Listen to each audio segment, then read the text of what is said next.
The Brotherhood of Steel is a post-war techno-religious paramilitary organization with chapters operating across the ruins of America. The group has its roots in the United States Armed Forces, founded by a United States Army security team stationed at Mariposa military base before the Great War. While the goals of the Brotherhood vary from chapter to chapter, they share a core mission centered on seizing and regulating pre-war technology throughout the wasteland. Though small, the Brotherhood has been an influential group in the history of the wasteland, first as a survivalist group, then a major research and development house, then finally as an enemy of the New California Republic, fighting a bitter war for control of technology in New California. Having suffered defeats in the West, the Brotherhood would be strengthened on the eastern reaches of the continent under Elder Arthur Maxson. In 2076, the NBC division of WestTech achieved breakthrough results in the Pan-Immunity Virion project. The United States Defense Department, fearing international espionage, moved a military team under the command of Colonel Robert Spindell and Captain Roger Maxson onto the site to secure and oversee the project, now dubbed the Forced Evolutionary Virus, or FEV, project. On January 7, 2077, all FEV research was moved to the newly constructed Mariposa military base to commence testing of the virus on human subjects. The security team was transferred to the newly constructed base as well to provide protection for the research going on within the facility. They were not informed of the nature of the research. The situation unraveled shortly before October 10, 2077. The soldiers stationed at Mariposa discovered the fact that the scientists under their care were performing experiments with the forced evolutionary virus on military prisoners. The revelation prompted a nervous breakdown in Colonel Spindell, who locked himself in his office. Captain Maxson was the only officer left to handle the deteriorating situation. Soldiers were screaming for blood, and the whole situation was at risk of devolving into a bloodbath. On October 12th, when Maxson had to step in to prevent one of his subordinates from killing a member of the science team, he ordered interrogations of the science team under his authority as acting commander. He hoped to prevent a full mutiny by offering his troops a semblance of justice. The first scientist was brought before Maxson a day later, on October 13th. Chief researcher Robert Anderson explained that human experiments at the facility were sanctioned by the government. He outlined the program to the captain, emphasizing the fact that it was the government that ordered it. When Maxson refused to believe him, the scientist lost his nerve and started screaming about how he was following orders and that he was a military man just like Maxson. The captain shot him in response. He rationalized it as trying to prevent a full-scale mutiny, but even he didn't believe it. The killing of Robert Anderson effectively established Maxson as the leader of the rebellion. His position was further reinforced just 2 days later on October 15th, when he attempted to speak to Colonel Spindell through the door of his office. It soon became clear that the colonel had lost touch with reality, so Maxson and several of his men broke down the door just in time to hear the colonel apologize and shoot himself. Subsequent scientist interrogations invariably ended in executions. Aaron Shellman held out the longest by October 18th, finally convincing the captain that the experiments were really ordered by the government with her detailed account. On October 20th, 2077, Captain Maxson declared his unit in full secession from the United States over the radio, attempting to force the government to respond to the situation at Mariposa. No response came. A day later, he ordered the families of soldiers under his command to take shelter within the facility. On October 23, 2077, the Great War struck. As Maxson was halfway through prying the story from head researcher Leon von Felden, the facility lost contact with the outside world as nuclear weapons started to drop. Spared the nuclear devastation, Mariposa protected the inhabitants from nuclear fallout flooding the wasteland. Fearing that China would soon make up for the oversight, on October 24th, Maxson ordered his soldiers and their families to prepare to vacate the base the next day. On October 25th, Sergeant Plantner volunteered to take atmospheric readings outside the base. Reporting no significant amounts of radiation in the atmosphere, final preparations for the exodus were undertaken. On October 26th, Maxson ordered the remains of the scientists to be buried in the wastes outside the base. A day later, on October 27th, former U.S. servicemen and their families left the base under the lead of Captain Roger Maxson, heading for the Lost Hills government bunker in the south. In November, a few weeks later, the war refugees arrived at the bunker. The people suffered casualties along the way, as while the soldiers were protected by T-51 power armor, their families had no armor to speak of. Marauders that attacked the caravan quickly learned to target the unprotected civilians. Though the attackers paid with 2 lives for every one they took, many were lost, including Roger Maxon's wife, but not his teenage son. Several soldiers broke off during the exodus as well, led by Sergeant Dennis Allen. Ignoring warnings from Captain Maxon and defying the group's will, Allen's faction separated from the convoy in order to excavate the remains of the West Tech research facility using their power armor. They were never heard from again. Around 2151, the Brotherhood sent out knights to seek out Allen's group or its remains. All they found were desolate ruins. The Exodus survivors claimed the Lost Hills bunker as their own. The refugees expanded and adapted it to fit their own needs, becoming a bastion of technology in a world that had lost centuries of technological development overnight. Maxon also needed to find others elsewhere in the US to gain badly needed answers. Using surviving satellite connections, he reached out across the continent, broadcasting a request for contact. By chance, Maxon found an old friend in Appalachia, Lieutenant Elizabeth Taggarty of the U.S. Army Rangers. Although initially hesitant to trust him due to his public declaration of secession before the war, she gambled and left the channel open. As Maxon revealed the depth of atrocities perpetrated by the United States government, Taggarty's faith in the system was shaken, then dismantled. Following the winter spent at Camp Venture, she joined Maxon's banner. Witnessing how people around him slowly succumbed to depression, Captain Maxon formulated a new ideology for the survivors. It took him years to create it, replacing the tarnished stars and stripes with new symbols, new ranks, and new ideas to replace the ones scorched in nuclear fire. They would provide meaning for people before they became lost in the depths of despair after losing their friends, family, their entire world. Although some under his command, particularly Lieutenant Taggarty, were skeptical of his plans, Maxon believed that the way forward lay in new traditions and a new mythology, free of the burden of the past. He also believed that it would prevent any surviving politicians from exercising their authority over former American soldiers, especially those with an agenda that involved burning Americans on the funeral pyre of the regime. By June 20th, 2082, all members under his command switched over to using Brotherhood ranks and practices. The Brotherhood kept growing in New California, welcoming into its ranks a National Guard unit that was formerly stationed near Mariposa, acquired several bunkers, and sent expeditions as far as the Mojave Wasteland, gathering intelligence and new recruits. As the Brotherhood in New California developed, so did its sister organization in Appalachia, under Paladin Lizzie Taggarty. Although she showed a bias towards candidates with a military background while building up the ranks, she eventually understood Roger Maxon's vision and continued to expand and develop the organization using Camp Venture as a training outpost. Despite initial resistance to the new rank system by the rest in her outfit, the new ideas offered by Maxon eventually took root and were accepted. Although the Brotherhood's insistence on acquiring munitions for their fighting against mutants has led to ruffled feathers, especially with the responders prior to the Charleston flood in December 2082, they eventually found a common tongue, standing together during the Battle of Huntersville in May 2086. Although the Brotherhood sustained losses, it prevailed. This coincided with the announcement of a new mandate by Roger Maxon: the preservation of technology, to gather, record, and save the collective knowledge of mankind for future generations, to act as a catalyst for the rebirth of civilization in time. Some responded to this new policy with enthusiasm, others with grudging acceptance, and yet others, like Sergeant Hank Madigan, left the Brotherhood to join the responders. The new mission quickly took a back seat, however, as the Brotherhood encountered the Scorch Beasts and the Scorched in the Cranberry Bog. Conferring with Maxon's ace researcher, scribe Haley Takano, the Brotherhood in Appalachia quickly calculated that the Scorch Beasts represented a potential extinction event for humanity. Lost Hills supplied a number of designs and weapon schematics to help stem the tide, including a sonic generator and an automated research program. But by the 2090s, the failing infrastructure of the old world rapidly rendered communication impossible. Before being cut off, Maxon ordered Taggarty to hold the tide and prescribed the use of nuclear weapons. Eventually, the communications failed entirely, separating Lost Hills from Appalachia. The chapter in Appalachia fought on, trying to destroy the Scorched Beasts through attrition, but by 2093 their numbers dwindled to the point where they were forced to close down Camp Venture, their first base, and focus their remaining forces at Fort Defiance and Thunder Mountain Power Plant.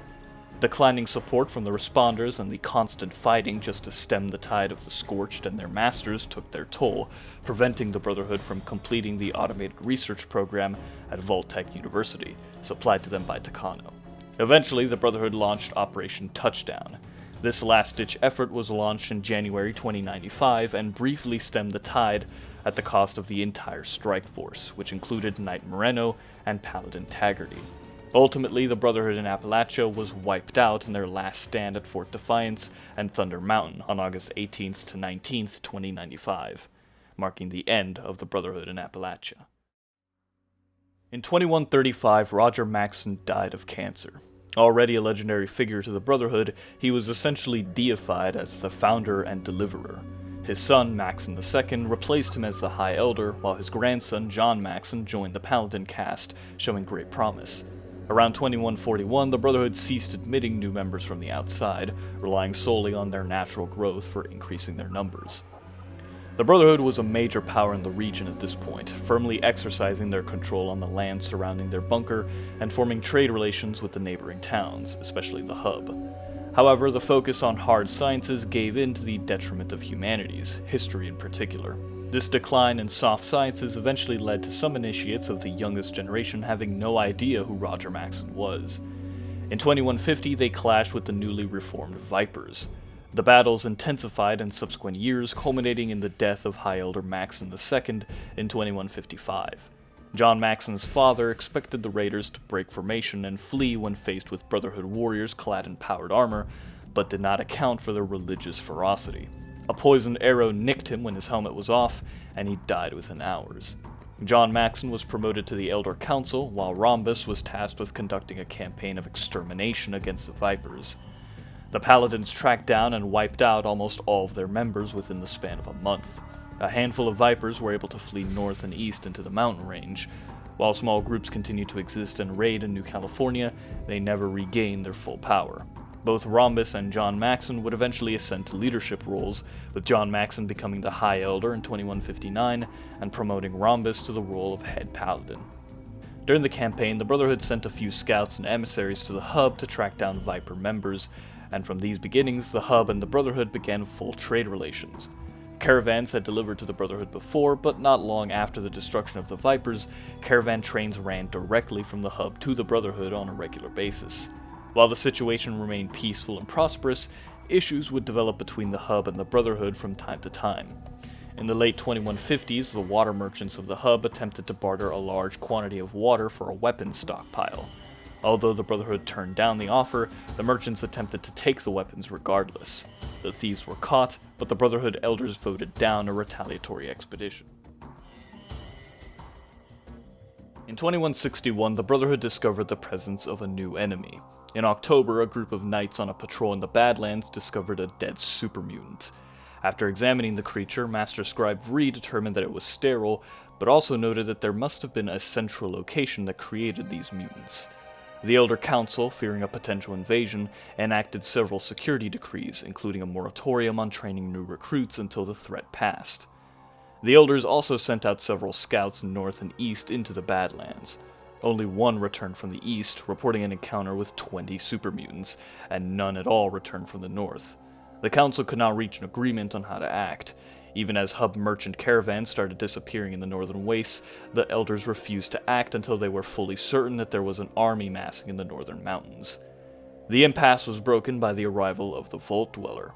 Having rescued a Brotherhood initiate from bandits in the hub, the Dweller visited the Brotherhood and accepted a mission to the Glow to recover a disc belonging to Sergeant Dennis Allen to learn the fate of the Splinter faction from the Mariposa Rebellion. The Dweller surprised everyone by surviving and returning with the artifact. He became the first outsider to join the Brotherhood in nearly 20 years. The Brotherhood shared what knowledge they had and some of their advanced technology with the Dweller, allowing him to seek out the Master and destroy him in the Boneyard. Following the death of the supermutant leader, the Brotherhood further aided the Vault Dweller's quest, sending a team of crack assault paladins to storm Mariposa. Following the destruction of the Unity, the Brotherhood aided other human settlements to drive the mutants away with minimal loss of life on both sides of the conflict. The Brotherhood remained out of the power structure for a time, becoming a major research and development house by reintroducing advanced technology into New California at a slow pace. The wise guidance of Rhombus arguably brought the Brotherhood to the zenith of its power. The Brotherhood had good relations with the developing New California Republic, to the point that one of the states of the Federation was named after the founder of the Brotherhood, Maxon. However, Lost Hills was never incorporated into the NCR. Over the years, the Brotherhood grew confident in its status as the sole source of advanced technology left to mankind, and allowed its prominence and influence to wane, growing stagnant. This stagnancy made them unable to deal with the technologically superior Enclave when the Brotherhood learned of their existence circa 2240. In order to learn more about them, the Brotherhood reactivated a network of outposts in Northern California to observe Enclave activity. Thanks to their low profile, they achieved practical anonymity, even in the populous San Francisco. Once the Enclave was destroyed by the Chosen One, the Brotherhood was without a foe to face. In an effort to end the stagnation, the Brotherhood expanded eastward, most notably with the formation of the Mojave chapter under Elder Elijah, and sent out expeditions to recover technology, going as far as the Capital Wasteland in 2255, with the expedition under Senior Paladin Owen Lyons. The rampant expansionism of the NCR would eventually lead to a collision course with the Brotherhood. As the NCR's power grew, the Brotherhood adopted a policy of reclaiming technology from people outside the Order, energy weapons most of all. The disagreements over the way technology should be handled eventually resulted in a full-out war with the New California Republic. The Brotherhood was eventually forced into a retreat. At least 6 Brotherhood bunkers were lost to the Republic, 4 of them destroyed by the Brotherhood themselves in a last-ditch attempt to deny them to the enemy. The most well-known confrontation occurred during the NCRA's Operation Sunburst in 2276. Under Elder Elijah's leadership, the Mojave chapter of the Brotherhood of Steel was operating out of the solar power plant of Helios 1 when the NCR launched an attack. The NCR's numerical superiority over the Brotherhood, coupled with Elder Elijah's immense reluctance to leave Helios, allowed the NCR to overwhelm the defenders, leading to the loss of over half the chapter. The Mojave chapter of the Brotherhood was considered effectively neutralized. The Mojave chapter went under lockdown following their defeat at Helios 1 and the retreat to Hidden Valley. Despite their crushing victory over the Brotherhood, the war would serve to cost the NCR dearly. Apart from losses in manpower and material, the greatest victim of the war was the Republic's economy. The Republic's gold reserves were completely destroyed by Brotherhood raids. New gold coins could not be minted, and paper money could not be properly backed with gold. NCR citizens panicked and rushed to reclaim the listed face value of currency from NCR's remaining gold reserves. Since the NCR was unable to realize these withdrawals, particularly towards the frontier, faith in their currency considerably dropped. To protect against actual economic collapse, the NCR government abandoned the gold standard and established fiat currency. Since then, many Wastelanders lost faith in it as a medium of worth, both as a result of it not being backed by anything but the government's word and the inevitable inflation. In response to the loss of faith, merchant consortiums of the hub established their own currency, the veritable bottle cap, backing it with a standardized measure of water. The Brotherhood's presence in the east suffered a further setback when Elder Lyons, head of the Capital Wasteland Division, refused a direct order from the Lost Hills Elder Council, confirming their suspicions that he had gone rogue and was no longer pursuing the original mission. In response, the Brotherhood completely shut off communications to Lyons' division and denied them any reinforcements. Alone, Lyons' organization attempted to implement a charitable program of aiding the Wasteland, but their insistence on charity, rather than an equitable exchange, led to their steady decline and loss of territory. While the tide seemed to turn during the Battle of Project Purity with the remnants of the Enclave, thanks to the influx of new technology and resources, the organization was effectively crumbling. The key blow to the organization came with the death of Owen Lyons circa 2278, and the loss of now Elder Sarah Lyons later that same year. With the seat of power emptied, the remaining Brotherhood members elected multiple ineffectual leaders, while the adolescent squire Arthur Maxon matured into a capable warrior and tactician, eventually securing a victory over Shepard, the new war boss of the Capital Wasteland Supermutants, in 2282. This feat earned him a provisional leadership position. In fact, this position was bestowed by West Coast elders, who revealed that they still monitored their errant brethren.